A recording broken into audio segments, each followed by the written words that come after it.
Assalamualaikum warahmatullahi wabarakatuh. Lanjut lagi pertemuan kita kali ini yaitu pembahasan latihan soal SKP CPNS bidang kompetensi guru IPA terpadu yang meliputi fisika, kimia, biologi, dan lingkungan. Semoga dapat membantu teman-teman yang sudah lolos SKD dan sebentar lagi akan mengikuti SKP. Semoga ujian SKP-nya dimudahkan dan dilancarkan. Dan lebih penting lagi dapat diterima PNS tahun ini. Amin.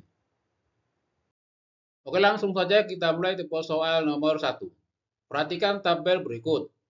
Besaran pokok, alat ukur, dan satuan dalam sistem internasional atau SI yang benar sesuai tabel ditunjukkan pada nomor. Untuk nomor 1, besaran massa, alat ukur neraca lengan, benar. Satuan kilogram, benar juga. Nomor 2, besaran suhu, alat ukur termometer, benar. Satuan Celcius. Nah, ini kurang tepat, harusnya Kelvin. Kemudian nomor 3, besaran waktu, alat ukur stopwatch, benar. Satuan sekon, benar juga. Jadi yang benar adalah 1 dan 3 yaitu B. Lanjut ke soal nomor 2. Pada gelas ukur berisi 20 cm3 gambar 1. Kemudian dimasukkan benda, permukaan air naik seperti gambar 2. Apabila massa benda 30 gram, maka massa jenis batu tersebut adalah. Jadi mula-mula gelas ukur pada gambar 1 terisi air 20 cm3. Setelah dimasukkan batu, volumenya naik menjadi 30 cm3. Jadi volume batu adalah hasil pengurangan skala yang ditunjukkan pada gelas 2 dikurangi gelas 1. Yaitu V sama dengan 30 dikurangi 20 sama dengan 10 cm3. Kemudian masanya 30 gram. Ditanya massa jenis. Rumus massa jenis sama dengan massa per volume. Sama dengan 30 dibagi 10 sama dengan 3 gram per cm kubik. Nah, karena pilihan jawabannya dalam satuan kilogram per meter kubik, kita konversi ya satuan gram per cm kubiknya, yaitu kita kalikan saja 1000. Jadi sama dengan 3000 kilogram per meter kubik. Dan jawabannya D. Lanjut ke soal nomor 3. Perhatikan peristiwa berikut.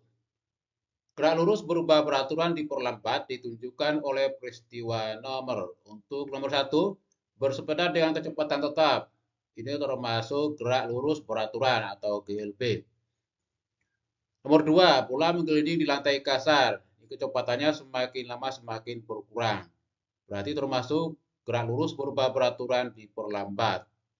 Nomor 3, bola dilempar vertikal ke atas. Semakin ke atas kecepatannya semakin berkurang. Juga termasuk gerak lurus berubah peraturan diperlambat. Nomor 4, bola menggelinding di bidang miring licin. Ini termasuk gerak lurus berubah peraturan dipercepat. Nah, karena yang ditanyakan adalah gerak lurus berubah peraturan diperlambat, maka jawabannya adalah 2 dan 3, yaitu C. Lanjut ke soal nomor 4. Jika jarak AB 20 cm, jarak AC 100 cm, kuasa pada tuas berikut adalah. Diketahui jarak AB 20 cm. Berarti AB-nya di sini 20. Kemudian AC-nya 100. Berarti BC-nya 100 dikurangi 20 jadi 80. Kita misalkan untuk berat beban ini sebagai W dan kuasanya sebagai F. Dan untuk mencari besarnya kuasa atau F, kita kalikan besarnya beban dikali lengannya, yaitu W kali LAB sama dengan F kali LBC. W sama dengan M kali G, dengan massa 150, kita kalikan G-nya 10 jadi 1500 dikali 20, sama dengan F-nya dicari dikali 80. 20 dan 80 bisa coret, 80-nya sisa 4. Sehingga diperoleh F sama dengan 1500 dibagi 4 sama dengan 375 Newton. Dan jawabannya adalah D. Lanjut ke soal nomor 5. Gambar di bawah ini menunjukkan seorang anak berusia 40 kg akan melakukan loncat indah. Besar energi potensial pada saat mencapai titik A adalah.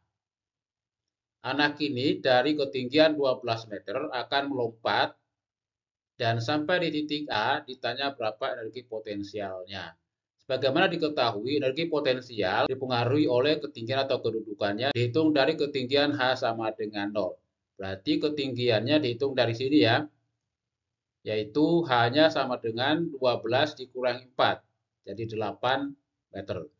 Jadi energi potensial di titik A, EPA sama dengan M kali G kali HA.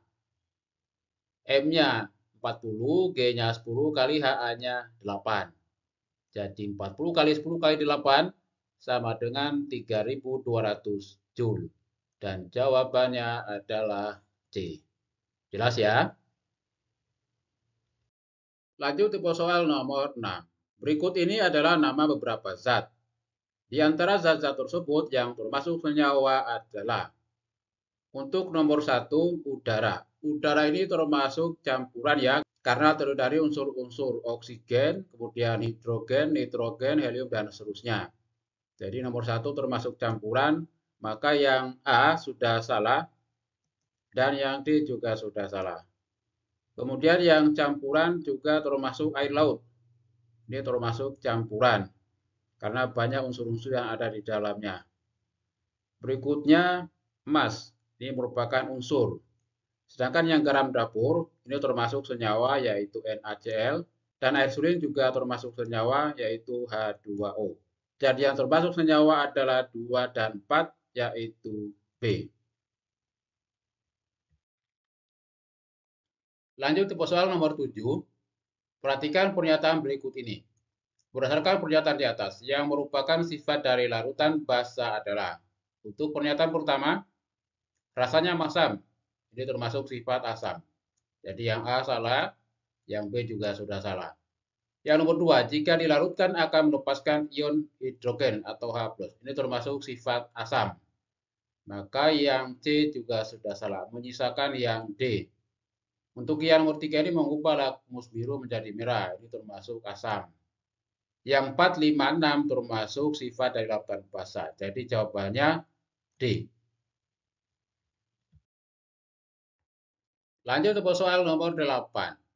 Terdapat beberapa perubahan zat.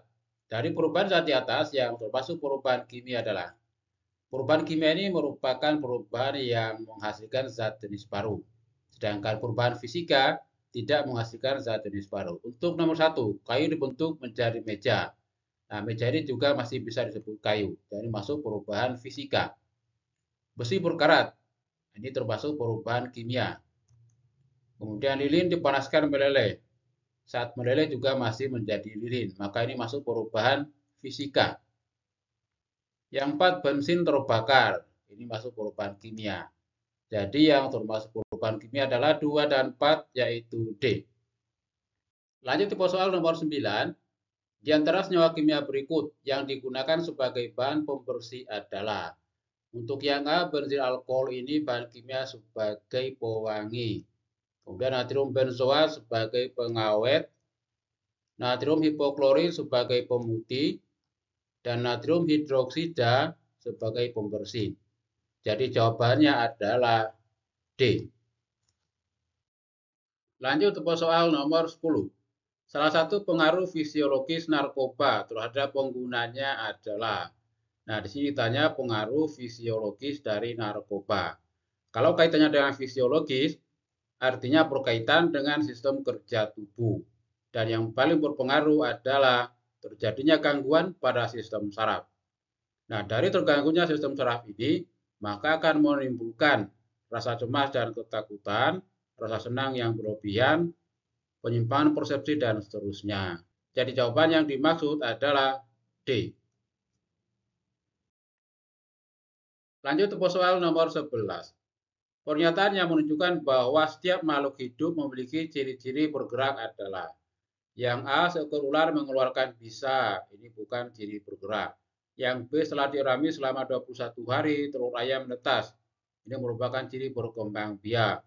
Yang C, tumbuhan akan mengeluarkan getah apabila dipangkas. Ini bukan ciri bergerak. Yang D, apabila disentuh daun putri makhluk akan mengatuk. Nah, ini merupakan ciri bergerak.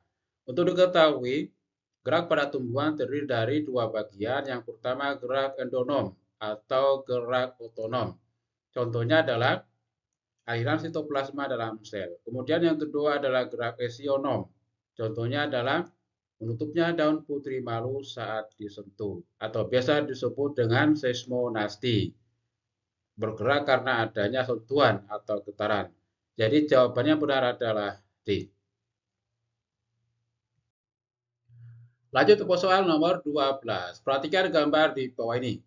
Gerak pada tumbuhan yang ditunjukkan oleh huruf X termasuk dalam gerak.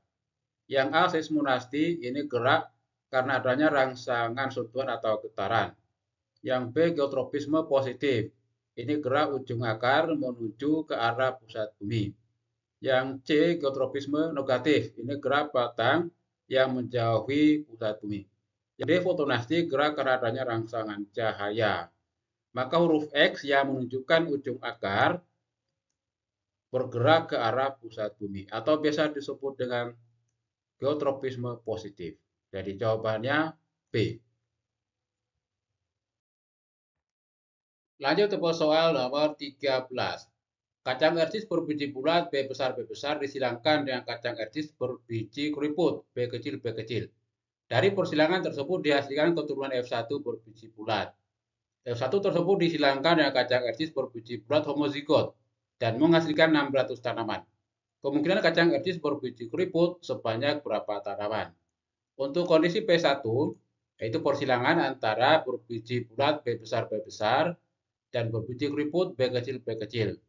Genotipnya yang ini B besar, yang ini B kecil. Maka hasil keturunan F1-nya adalah B besar, B kecil atau berbiji bulat.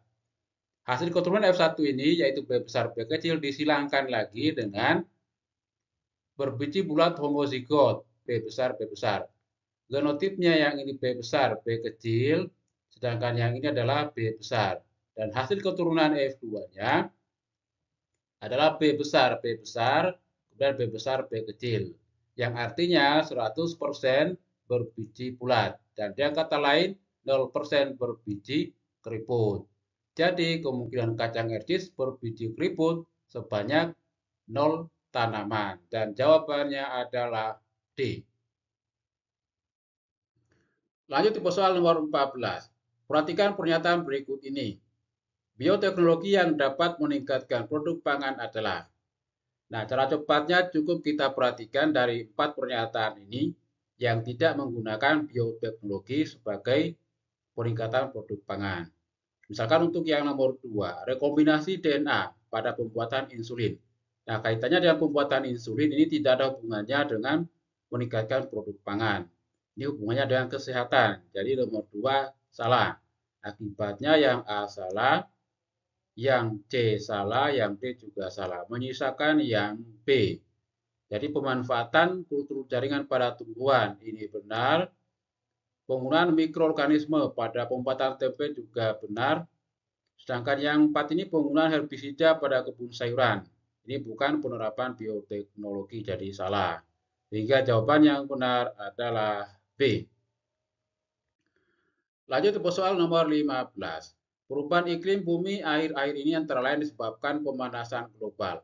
Berikut ini adalah beberapa akibat dari pemanasan global, kecuali yang A, penipisan lapisan ozon. Ini akan mengakibatkan pemanasan global, jadi benar. Yang B, penggunaan bahan bakar fosil. Ini juga akan mengakibatkan pemanasan global. Karena gas karbon dioksida yang dihasilkannya akan merusak lapisan ozon. Kemudian yang C, kebakaran hutan juga dapat menyebabkan pemanasan global karena menyumbang gas karbon dioksida. Jadi yang tidak mengakibatkan pemanasan global adalah angin matahari. Jadi jawabannya D.